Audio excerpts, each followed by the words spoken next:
की बात है, नीतीश कुमार की खासियत ये है कि वो खुद तो पलट ही रहे हैं, पिछले 5 वर्षों से पलट ही रहे हैं जी।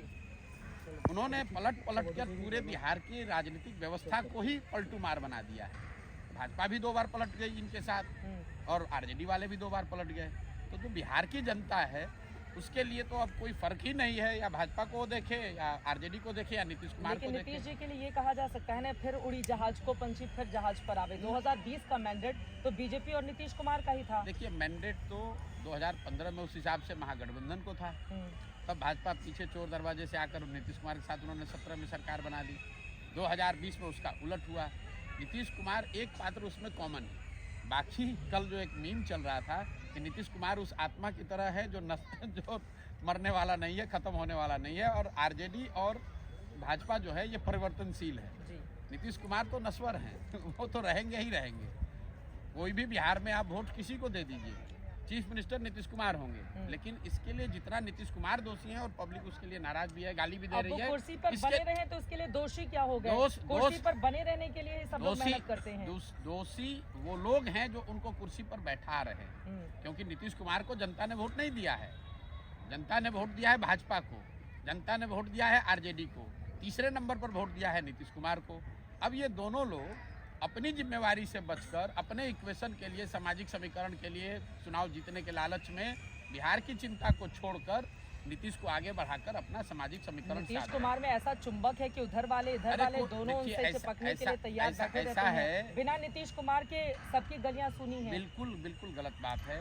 भारतीय राजनीति में कई राज्यों में कई समय कालखंड में हम लोगों ने देखा है, झारखंड में 5 निर्दलीय विधायकों की स्थिति ऐसे हो गई थी कि बिना उनके सरकार नहीं बन सकती थी। तो उसका मतलब क्या कि पूरी झारखंड ने मधु कोड़ा को वोट थोड़ी ना दिया था। नीतीश कुमार जी इस पूरी परिस्थिति का लाभ उठा रहे हैं, और मैंने कल भी कहा कि विशुद्ध तौर पर राजनीतिक धूर्तता कर रहे हैं, लेकिन वो ये कर इसलिए पा रहे हैं क्योंकि भाजपा उसमें सहयोगी है। वो कर इसलिए पा रहे हैं क्योंकि आरजेडी उसमें उनका सहयोगी बनने को तैयार थी। अब कर्पूरी ठाकुर को भारत रत्न देने का काम भाजपा ने किया। उधर राम मंदिर बनाकर रामलला की प्राण प्रतिष्ठा के बाद राम लहर मानी जा रही है। लहर तो फिर काहे फिर नीतीश कुमार के पीछे दौड़ रहे हो? लहर तो उसी लहर के आधार पर लड़ लेते चुनाव, फिर क्यों इतना झूठ मूठ का? अरे तो इंडिया गठबंधन को भी तो इन लोगों को सबक सिखाना है। ये ठीक बात है कि आपने ये बात ठीक कही। भाजपा के केंद्रीय नेतृत्व ने इंडिया गठबंधन को तोड़ने के लिए, राष्ट्र के स्तर पर राजनीतिक फायदा उठाने के लिए बिहार और बिहार के हितों के, बिहार के बच्चों के भविष्य को बलि चढ़ा दिया। जिस तरीके से किसी जमाने में कांग्रेस लालू जी के कामकाज को ध्यान में न देकर सिर्फ 10, 20, 25 सांसदों के लालच में बिहार की उन्होंने चिंता नहीं की। उनको इससे मतलब था कि लालू जी के साथ गठबंधन करके 20-25 सांसद हमारे आ जाएं, बिहार अगर कत्लखाना में जाता है तो जाए, दिल्ली में बैठ के बिहार के लोगों का हंसी उड़ाएं, कहें कि ये तो बड़ा पिछड़ा राज्य है, जातियों में बटा हुआ राज्य है, और वहीं से 20-25 सांसद भी चाहिए। तो जो गलती कांग्रेस ने की लालू जी को बढ़ाकर और इस बिहार के बच्चों की चिंता नहीं की, वही गलती आज पिछले 7-8 वर्षों से भाजपा कर रही है। एक मिनट, मेरी बात पूरी बनाने के लिए यहाँ पर साथ वचन बता रहे थे, और आज आपके साथ नहीं है तो उनकी मेरी बात पूरी कर लेने दो। पहले भाजपा से निपट ले, उसके बाद आप मेरी बात पर आइएगा। भाजपा पिछले 7-8 वर्षों से नीतीश कुमार को बिहार पर थोप रही है, क्योंकि बिहार की जनता ने नीतीश कुमार को वोट नहीं दिया है। 2020 में बिहार में सबसे बड़ा दल भाजपा है, तो अगर आपको नीतीश कुमार के साथ भी गठबंधन बनाना है, आप अपना मुख्यमंत्री बनाइए, और न भी बनाइए तो अगर आपका उप मुख्यमंत्री है तो जो बिहार को लेकर वादे किए गए हैं, बिहार में स्थिति, बिहार में अगर गरीबी है, पलायन है, तो उसकी जिम्मेवारी भी भाजपा को लेनी चाहिए। मुख्यमंत्री आप बनाइएगा, और बिहार में जो बदहाली है उसका जिम्मा आप। बीजेपी कह तो रही है जंगल राज था, इस वजह से तंग होकर अभी अच्छे हो गए, बीजेपी के साथ शामिल अभी अच्छे हो गए हैं। तो अभी आगे लॉ एंड ऑर्डर पे काम आगे क्या? अभी पिछले 5 वर्ष से तो इन्हीं के साथ सरकार में थे। नीतीश बाबू 18 साल रहे हैं मुख्यमंत्री, उस 18 साल में 15 साल वो भाजपा के साथ रहे हैं। ये भाजपा वाले कहाँ किसको बेवकूफ बना रहे हैं? और मैं आपको सुनिए समीकरण की बात, मैं आपको एक चीज लिख के दे रहा हूँ, कैमरे पे बता रहा हूँ आपके दर्शकों को। इस निर्णय का बहुत बड़ा राजनीतिक खामियाजा बिहार विधानसभा चुनाव में भाजपा को उठाना पड़ेगा। जिस तरह इसलिए भुगतेगी, जिस तरह कांग्रेस को लोगों ने बर्बाद कर दिया बिहार में, क्योंकि लोगों ने कहा कि लालू यादव की ताकत नहीं थी कि बिहार में ये कर सके, उसको कांग्रेस की मदद से लालू यादव कर पाए। उसी तरह बिहार की जनता आज ये देख रही है कि नीतीश अपने दम पर बिहार नहीं जीत सकते, मुख्यमंत्री नहीं बन सकते हैं। इन नीतीश कुमार को हम लोग पर थोप रही है भाजपा, इसलिए दोष भाजपा का है और भाजपा को इसकी कीमत चुकानी पड़ेगी। आप ये मेरा विश्लेषण रिकॉर्ड करके रखिए और विधानसभा में भाजपा को इसकी भारी कीमत अगर न चुकानी पड़े तो आप मेरा गर्दन पकड़ लीजिएगा और आप किसी भी सामान्य भाजपा के कार्यकर्ता समर्थक से जाके बिहार में बात कीजिए, वो कैमरे पे तो नहीं कहेगा डर के मारे, लेकिन ऑफ द रिकॉर्ड वो यही कहेगा कि नहीं प्रशांत किशोर जो कह रहे हैं वो ठीक बात है। नीतीश कुमार के बड़े हितैषी बन रहे हैं। हम कहा हम क्यों हितैषी बनेंगे? हम तो आकलन करके आपको बता रहे हैं कि ये लोगों को लग रहा है दिल्ली में बैठ के कि कोई भाजपा ने बहुत बड़ा तीर मार लिया है। तीर उन्होंने इस नाते मार लिया कि जो इंडिया गठबंधन बनाने वाले लोग थे उनको उन्होंने थोड़ा छितर बितर कर दिया।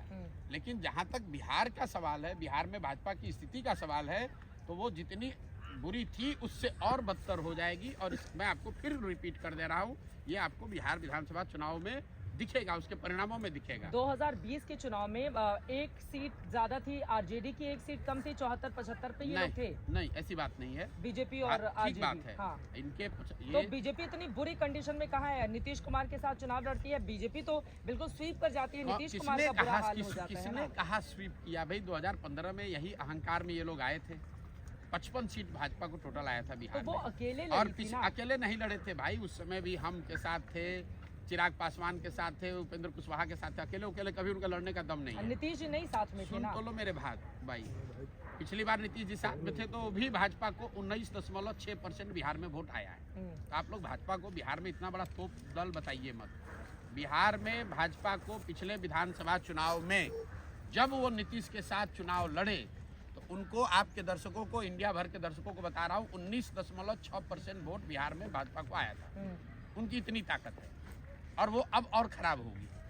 नीतीश को वो चेहरा बनाकर अगर लड़ते हैं तो उनकी हालत इससे भी बदतर होगी। ऑप्शन क्या है उनके पास? उनके पास कोई चेहरा तो नहीं। अभी सम्राट चौधरी को आगे बढ़ा रहे हैं, अरे भाई, अब जिसको बनाकर उधर एक भूमिहार चेहरे को आगे बढ़ा दिया, अपर कास्ट को मैनेज करने को बढ़ाना है बढ़ाएं, वो हमारी चिंता का कारण नहीं है। आपने पूछा कि कल जो हुआ है उस राजनीतिक घटना पर मैं टिप्पणी कर रहा हूँ, इसका सबसे बड़ा खामियाजा भाजपा को होगा, इसलिए कि नीतीश कुमार तो पहले से ही खत्म थे राजनीतिक तौर पर। नीतीश कुमार तो पहले से ही मरे हुए सांप हैं। उसको जो भी अपने गले में डालेगा वो बैठ जाएगा।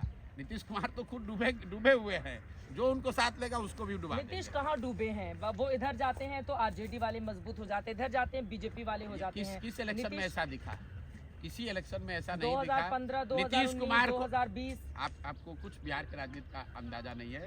नीतीश कुमार को 117 विधायक था 2010 में, वो घट के 70-72 हो गए, फिर वहां से घट के 42 हो गए।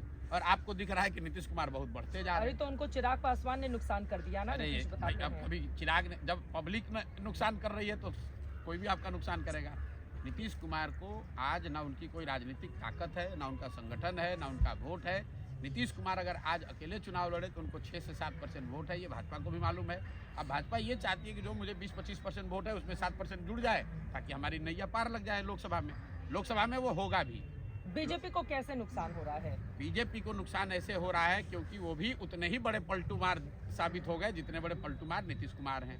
बीजेपी को नुकसान ऐसे हो रहा है क्योंकि बिहार में जो कुशासन है, जो कुप्रबंधन है, बेरोजगारी है, लाचारी है, पलायन है, उसमें जितना नीतीश कुमार दोषी है उस सहयोगी के तौर पर भाजपा भी उसमें दोषी है। और भाजपा ज़्यादा दोषी इसलिए है कि नीतीश कुमार ये कर पा रहे हैं क्योंकि भाजपा उनकी मदद कर रही है, उनको कुर्सी पर बैठाए हुए। लेकिन यहाँ पर अगर भाजपा अगर नहीं करती तो राष्ट्रपति शासन लागू कर दो, चुनाव कराओ फ्रेश। अब ये तो मतलब आप मैंडेट का अपमान नहीं हो जाएगा? 2020 में जनता ने सरकार चुनी है और आप कह रहे हैं राष्ट्रपति शासन लगा दो। भाजपा वाले कब से मैंडेट का सम्मान करने लगे? ये तो दूसरे राज्यों में अरे सम्मान कर रहे हैं तभी तो ऐसा किया। लीजिए, दूसरे राज्यों में पार्टियों को तोड़कर नई अपनी सरकार, अपना मुख्यमंत्री बनाते हैं और बिहार में इतने बड़े हृदय के हो गए हैं कि अपना बड़ा दल होते हुए भी दूसरे को बना रहे हैं। तो इसके पीछे इनकी कोई बात नहीं है, सिर्फ ये है कि बिहार से 30-35 सांसद हमारे जीत कर चले जाए।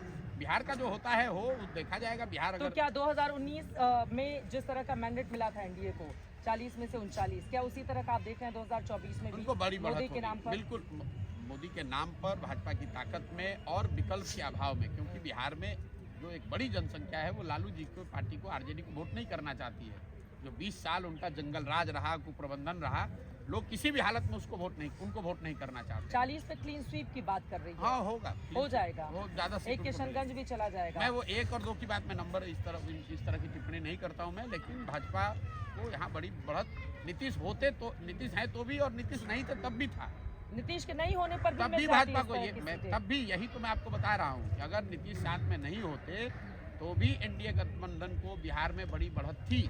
इसके बावजूद अगर उन्होंने नीतीश कुमार को लिया है तो ये सिर्फ इसलिए लिया है कि जो देश के स्तर पर एक समीकरण, एक संगठन, एक व्यवस्था इंडिया की बन रही थी या बनती दिख रही थी, उसको तहस नहस कर दो, राजनीतिक तौर पर लड़ाई शुरू होने से पहले उनको बर्बाद कर दो, उसी नज़रिए से। और इस करने में अगर बिहार यूथ का कुछ नुकसान हो जाए, बिहार में मतलब इट इज अंग्रेजी में जिसको कहते हैं losing the battle to win the war. एक छोटी लड़ाई अगर बिहार में हार भी जाएं, एक कदम पीछे भी उठाना पड़े, नीतीश को स्वीकार भी करना पड़े, लेकिन अगर देश में इसका फायदा हो रहा है तो इसलिए वो भाजपा वाले कर रहे हैं। फायदा तो हो ही गया ना, देश में फायदा हुआ, लेकिन बिहार के बच्चों का तो नुकसान हुआ। तो बिहार में जब आकर मोदी जी कहेंगे कि हम बिहार के बच्चों की चिंता करते हैं, तो बिहार का बच्चा इस बार वो सुनने वाला नहीं है विधानसभा चुनाव में।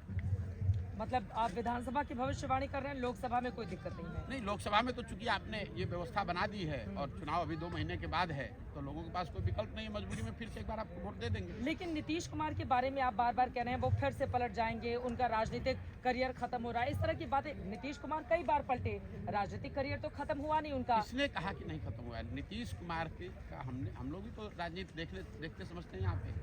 ये वो नीतीश कुमार हैं जो 2010 में, ये जितने भाजपा के समर्थक हैं, ये 2010 में इन्होंने नरेंद्र मोदी को बिहार में घुसने से मना किया था।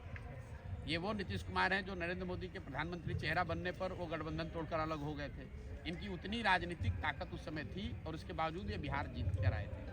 आज वो नीतीश कुमार हैं कि अगर इनको जरूरत पड़े तो मोदी जी तो बहुत बड़े हैं, जो स्टेट के लीडरशिप हैं भाजपा के, उसको भी ये सष्टांग दंडवत करते हैं, इसलिए कि कुर्सी का मोह है, कुर्सी छूट नहीं रहा है। कुर्सी पर बने रहने के लिए भाजपा का हो, आरजेडी का हो, किसी को पैर पर गिरना पड़े, किसी से समझौता करना पड़े, कुर्सी बची रहनी चाहिए। तो नीतीश कुमार की राजनीतिक ताकत, मैं तो ये देख रहा हूँ कि उनकी छवि, उनकी लेगेसी, उनकी ताकत, उनका ग्राउंड पे सपोर्ट, हर चीज़ हाथ से निकल गया है। अब सवाल है कि अगर आप बहुत बड़े दल हैं, कांग्रेस इतना बड़ा दल है, 100-150 साल पुराना दल है, उनकी ताकत खत्म है या बहुत कमज़ोर हो गई है, फिर भी दल तो रहेगा ही। 11 करोड़ लोग अभी भी वोट कांग्रेस को पिछले चुनाव में दिए, लेकिन उनकी ताकत तो वो नहीं है जो 1980, 85 और 90 में होती थी। ऐसा लग रहा है कि नीतीश कुमार से अलग होने के बाद नीतीश कुमार को हराने के लिए उनके खिलाफ खूब बयान दे रहे हैं आप, मतलब आपका एकदम टारगेट फिक्स है, यही है दुश्मन नीतीश कुमार। आपका ये भ्रम है कि मैं नीतीश कुमार से कोई आज अलग हुआ हूँ। मैं तो बिहार की राजनीति में मैंने एक कदम 2015 में नेता के तौर पर नहीं, एक बिहारी होने के नाते, बिहार का बच्चा होने के नाते मैंने नीतीश कुमार की 15 में मदद की थी। चुनाव जिताने में कंधा लगाया था, बिहार में 7 निश्चय का एक कार्यक्रम बनवाया था, बिहार विकास मिशन की स्थापना कराई थी। फिर उसके बाद मैं बिहार से चला गया। मेरा बिहार की सरकार और पार्टी से किसी से कोई लेना देना नहीं। आप नंबर 2 बन गए नीतीश कुमार। मैं बता रहा हूँ, फिर 18 में नीतीश कुमार के बार बार ये कहने पर कि भैया अब हम लोग की उम्र हो रही है, नए लोग चाहिए, आप आइए कीजिए, तो मैं आकर उनके दल में शामिल हुआ। सरकार में उस समय भी शामिल नहीं हुआ। दल में आने के बाद CA NRC के नाम पर उन्होंने गलत बयानी की, गलत एक्शन किया। पार्टी में निर्णय हुआ था कि इसके खिलाफ में हम लोग हैं। नीतीश कुमार का जो अपना स्वभाव है, जाके पार्लियामेंट में उसके पक्ष में वोट किए। हमको फ़ोन पर ये समझा रहे हैं कि अरे हम लोग तो पार्लियामेंट में वोट कर दिए, हमको पता नहीं चला, बिहार में हम लोग लागू नहीं करेंगे। तो मैंने उसके बाद पार्टी छोड़ दिया, उन्होंने हटा दिया मुझे। फिर उसके बाद मेरा बिहार की राजनीति से कोई लेना देना नहीं। ये घटना है 2019 की। अरे सबसे ज्यादा नीतीश के खिलाफ ही आप बयान दे रहे हैं। सुन तो लो मेरी बात, जगह जाते सुन लो मेरी बात। आप लोग बीच का टाइमलाइन इरेज कर देते हैं। नीतीश कुमार को छोड़ने के बाद 2 बरस तक मैं बिहार में, मेरा कोई लेना देना नहीं रहा। मैं तो बंगाल में था। 2021 में जब मैं यहाँ आया हूँ, तब मैंने ये तय किया है कि मैं एक नई व्यवस्था बना रहा हूँ, नया प्रयास कर रहा हूँ। बिहार की जनता की स्थिति को समझने, जोड़ने, समझाने, नया दल, नया विकल्प बनाने का प्रयास करेंगे। और उस प्रयास के तहत मैं पिछले 16 महीने से अपना घर परिवार काम धाम छोड़कर गाँव में हम रह रहे हैं, काम कर रहे हैं। और जो मैं देख पा रहा हूँ, जो मैं समझ रहा हूँ, वही आपको बयान कर रहा हूँ। आज जमीन पर बिहार में अगर किसी एक राजनेता के खिलाफ लोगों में गुस्सा है तो उस नेता का नाम नीतीश कुमार है। ये मेरी बात नहीं है। और मैं अब जब बिहार में हूँ तो स्वाभाविक तौर पर मैं बिहार के मुख्यमंत्री के, बिहार के विपक्ष की चर्चा नहीं करूंगा तो केरल के मुख्यमंत्री की चर्चा करूंगा। ठीक है। तो नीतीश कुमार के इधर आ जाने के बाद अब इंडिया गठबंधन जो बना था वो क्या पूरी तरह से ध्वस्त हो गया? नहीं, ये तो इंडिया गठबंधन वाले बताएंगे, लेकिन स्वाभाविक तौर पर बनाने वाले लोग अगर उससे अलग हट रहे हैं तो स्वाभाविक तौर पर उसको झटका लगेगा और उसका फायदा बीजेपी को मिलेगा। और यही करने के लिए तो उन्होंने बिहार की बलि चढ़ाई है। बिहार के हितों की बलि नरेंद्र मोदी, अमित शाह, भाजपा ने क्यों चढ़ाई? इसीलिए कि उनको इंडिया गठबंधन को डिस्टर्ब करना था। और वो डिस्टर्ब करने में बिहार एक छोटा सा बैटल ग्राउंड था जहां उन्होंने कहा कि चलो नीतीश कुमार को साथ में लो, इंडिया गठबंधन खराब होता है। पिछले साल जून के महीने में यहीं से तो शुरुआत हुई थी ना उस इंडिया गठबंधन की, मैंने कवर भी किया था। इसीलिए तो बिहार के हितों की बलि देकर, अपने बात से पलटकर, आप मुझे ये बता दीजिए कि आप लोग भी तो कल वीडियो देख रहे होंगे, अमित शाह जी जब नीतीश जी गए थे इंडिया गठबंधन बनाने, महागठबंधन बनाने, उसके बाद अमित शाह जी यहाँ आए थे, उनसे किसी पत्रकार ने तो पूछा नहीं था, तो खुद खड़े होकर हल्ला कह रहे थे कि भैया एक एक आदमी बिहार के तुम लोग याद कर लो, लिख लो, नीतीश कुमार के लिए हम लोग का दरवाजा बंद हो गया है। अब लोग मजाक कर रहे हैं कि अमित शाह ने दरवाजा तो बंद कर दिया था, खाली छिटकिनी लगाना भूल गए थे। अब छिटकिनी नहीं लगाए थे इसलिए फिर से वापस आ गए। ये आप जिस नेता की बात कर रहे हैं, इन्होंने एक मुरेठा बांधा था सम्राट चौधरी कि मैं जब नीतीश कुमार को हटा दूंगा पद से तब ये मुरेठा खोलूंगा। अरे तो सुबह हटा ही दिया जाके उन्होंने, कल बेचारे इस्तीफा दे दिया तो हट ही गया। फिर कल बेचारे जाकर उप मुख्यमंत्री बनने के लालच में अब मुरेठा और अपना सर दोनों को कुर्बान कर दिया उन्होंने। पहले तो मुरेठा खोलने वाले थे हराने के बाद। खुश दिखाई दे रहे थे डिप्टी सीएम बिल्कुल। अब उनके जीवन का यही लक्ष्य है कि डिप्टी सीएम बन जाए बिहार का। अरे भाई कोई नए नेता थोड़े ना है सम्राट चौधरी, पिछले मंत्रिमंडल में भी मंत्री थे, कौन सा इन्होंने तोप मार लिया। इनके बाबूजी पिछले, आपके दर्शकों की जानकारी के लिए बता दूं, ये भाजपा वाले बड़ी बात करते हैं परिवारवाद की। कौन है सम्राट चौधरी? सम्राट चौधरी के बाबूजी शकुनी चौधरी कांग्रेस में विधायक मंत्री थे, लालू जी की सरकार थी उसमें भी विधायक मंत्री थे, मांझी जी जब मुख्यमंत्री बने तो उसमें भी विधायक मंत्री थे, नीतीश जी की सरकार थी तो उसमें भी विधायक मंत्री थे। आज भाजपा का जुगाड़ लगा है तो भाजपा में आके बन गए हैं। ऐसा आप लोग बात कर रहे हैं जैसे नए नेता कोई ऊपर से अवतरित हुए हैं, समाज के लिए इन्होंने कुछ किया है जिनको भाजपा बढ़ा रही है। भाजपा भी तो वही कर रही है जो दूसरे दल वाले कर रहे हैं। अच्छा, एक चीज और बताइए, नीतीश कुमार जब से सीएम बने हैं, पहले वो आरजेडी पे बहुत ज्यादा वार करते थे, लेकिन अभी उनके निशाने पर कांग्रेस कहीं ज्यादा है। इसके पीछे उनकी बदली हुई क्या रणनीति समझ में उनकी कोई रणनीति नहीं है, उम्र हो गया है, घबराए हुए हैं, कभी इधर कभी उधर। उनकी अब एक प्राथमिकता रह गई है कि भाई किस तरह जितने दिन संभव है जुगाड़ लगाकर सीएम बने रहें। इसके अलावा नीतीश कुमार की कोई राजनीतिक ना कोई बहुत बड़ी सोच बची है, ना उनकी कोई क्षमता बची है। राजनीति का ये अंतिम दौर उनका चल रहा है। हाँ, तो हम ये पिछले 7 महीने से कह रहे हैं, ये आप लोग को कल बड़ी घटना लग रही है। हम तो 7 महीने से कैमरे पर रोज बता रहे हैं कि नीतीश कुमार का ये राजनीति करने का तरीका है। और मैंने ये भी कहा है कि आप लोकसभा चुनाव होने दीजिए, फिर नीतीश कुमार या तो खुद भागेंगे या भाजपा वाले इनको हटा देंगे। अगला विधानसभा चुनाव, मैं कैमरे पे कह रहा हूँ, अगला विधानसभा चुनाव नीतीश कुमार एज ए मुख्यमंत्री इनके चेहरे पर नहीं होगा। भाजपा का ये दम नहीं है, और अगर दम है तो भाजपा वाले ये घोषित कर दे खाली कि भाई नीतीश कुमार ही बिहार के अगले सीएम होंगे और कह के चुनाव लड़ लें। आपको दिख जाएगा उनकी औकात कितनी है, कितनी बड़ी उनकी। आप ही कह रहे हैं कि 25 में नीतीश कुमार के बगैर बीजेपी जाएगी, और अगर जाती है तो फिर बहुत बड़ा नुकसान एनडीए गठबंधन को होगा बिहार में। उल्टा आपने सुन लिया, मैंने कहा कि नीतीश कुमार के साथ वो जाएंगे ही नहीं जाएंगे, क्योंकि उतनी समझ उनको है कि नीतीश कुमार के साथ अगर गए, वो तो नेचुरल अलायंस बताते हैं, कल ही जेपी नड्डा जी ने बताया है। चलिए, नड्डा जी को कितनी बिहार के पॉलिटिक्स की समझ है वो छोड़िए ना आप बात। नड्डा जी के कहने से क्या होता है? नड्डा जी तो पिछले चुनाव में भी आके बड़ा यहाँ प्रचार किए थे, कई वो सीट आया, 125 आते आते दम फूल गया। नड्डा जी कहने से कुछ नहीं होता है। ये अलायंस जेडीयू भाजपा का है, लेकिन मैं ये कह रहा हूँ कि मुझे नहीं लगता है कि नीतीश कुमार को चेहरा बनाकर ये अलायंस अगला विधानसभा चुनाव लड़ेगी। या तो नीतीश खुद भाग जाएंगे या भाजपा इनको हटा देगी। नीतीश के चेहरे पर अगला चुनाव नहीं होगा, और अगर होगा तो उसका सबसे बड़ा खामियाजा भाजपा को, एनडीए को होगा।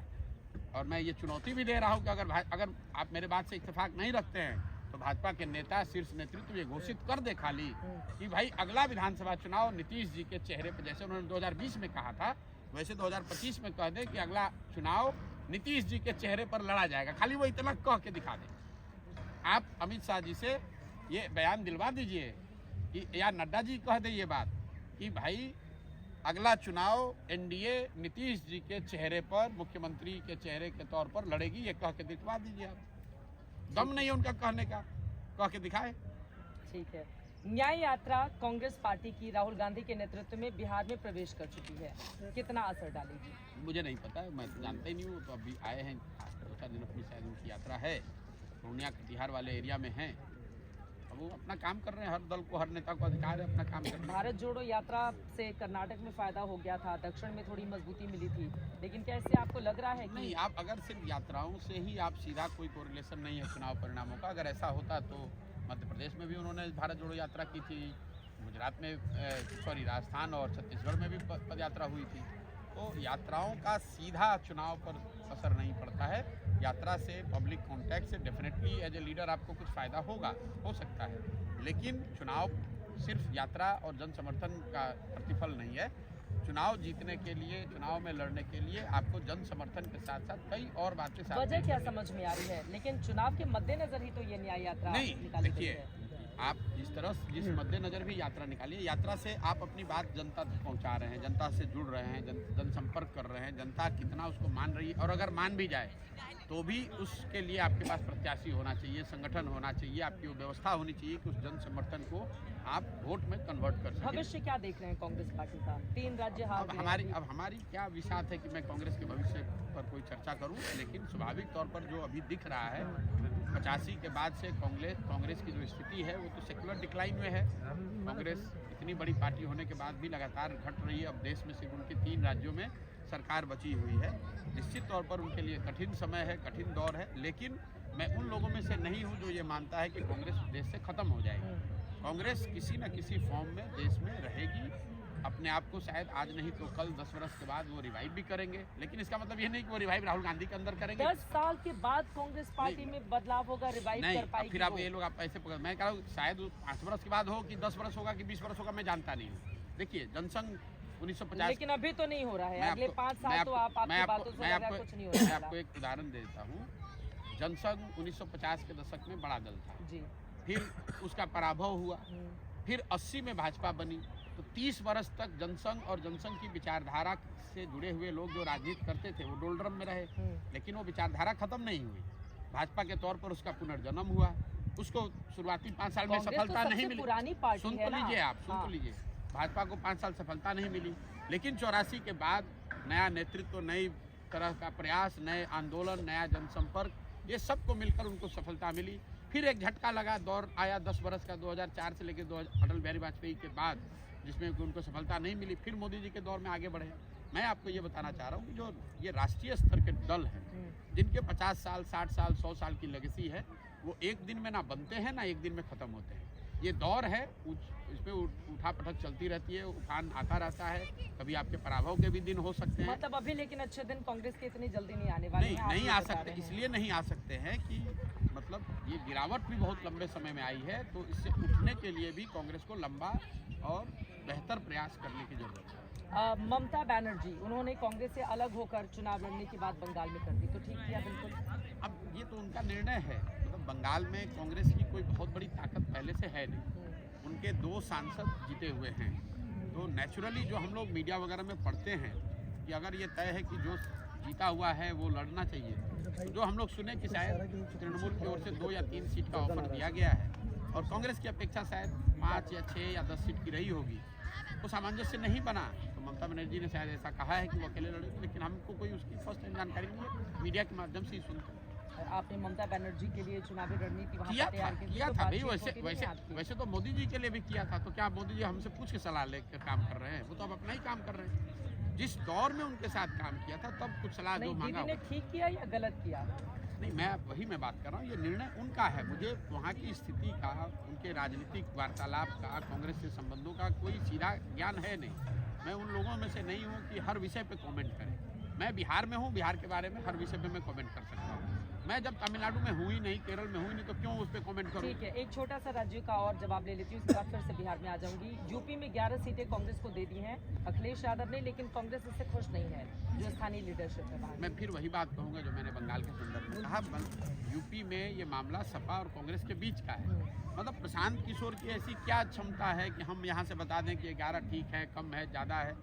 ये तो आपस में सामंजस्य बनाने की बात है। वहाँ बड़ी पार्टी सपा है, वो तो क्लियर है, और सपा और कांग्रेस के बीच में जितने भी सीटों पे सामंजस्य बन जाए वो मिल के लड़ना चाहिए। आखिरी के 2 सवाल। सबसे बड़ा मुद्दा 2024 की राजनीति में जो 2 महीने बाद चुनाव होने जा रहे हैं, आप क्या देख रहे हैं? देखिए, जो एनडीए भाजपा है वो तो मोदी जी के नाम, मोदी जी के चेहरे, उनके काम, उनके अच्छा खराब जो उन्होंने किया नहीं किया उस पर ही चुनाव वो लड़ेंगे। मैं ऐसा नहीं समझता हूँ कि चुनाव राम मंदिर पर होगा। राम मंदिर भी it's all part, it's subservient to the brand Modi. चुनाव तो ब्रांड मोदी पर ही होगा। आप मोदी जी को चाहते हैं, मोदी जी को नहीं चाहते हैं। भाजपा ये चाहती भी है, भाजपा कह भी रही है। तो मैं यही समझता हूँ कि मोदी की विचारधारा, उनकी कार्यशैली, उनका डिलीवरी, इस पर ही चुनाव होगा। मतलब मोदी से शुरू, मोदी पर ही खत्म। खत्म तो 2024 का इलेक्शन। नहीं, मोदी से शुरू, जनता से खत्म। अब वो जनता जिसको वोट दे देगी उससे खत्म होगा, लेकिन शुरुआत तो मोदी जी के नाम, उनकी कार्यशैली, उनके सिद्धांत, उनकी विचारधारा, उनका संगठन, सब कुछ मोदी सेंट्रिक ही है एक साइड से। दूसरे साइड से इंडिया है जिसको कोई बहुत बड़ा अभी ट्रैक्शन कम से कम पब्लिक परसेप्शन में नहीं दिख रहा है। ग्राउंड पर अगर स्थिति अलग हो तो चुनाव में दिखेगा, लेकिन दिख यही रहा है कि एक और मोदी, और एवरीथिंग दैट मेक्स मोदी, उनकी विचारधारा, उनकी कार्यशैली, राम मंदिर, G20, विश्व गुरु, वादे, डिलीवरी, सब कुछ उसी में समाहित है। समाहित है, ठीक है। कितनी सीटें आ सकती हैं? 350 पार का नारा दे रही है बीजेपी एनडीए के लिए। देखिए, पिछली पार्टियां, बार से बेहतर प्रदर्शन होगा या मैं खराब होगा, क्या आपको होगा? इतना कह सकता हूँ कि जो पार्टी चुनाव लड़ती है वो तो नारा यही देती है। बंगाल में भी इन्होंने नारा दिया था 200 सीट जीत रहे हैं, आया 77। नारों का एक अपना नारों के पीछे एक अपनी सोच है, अपनी वजह है। नारों से आप चुनाव सिर्फ नहीं जीतते हैं, वो तो एक पूरे कर्मकांड का हिस्सा है। भाजपा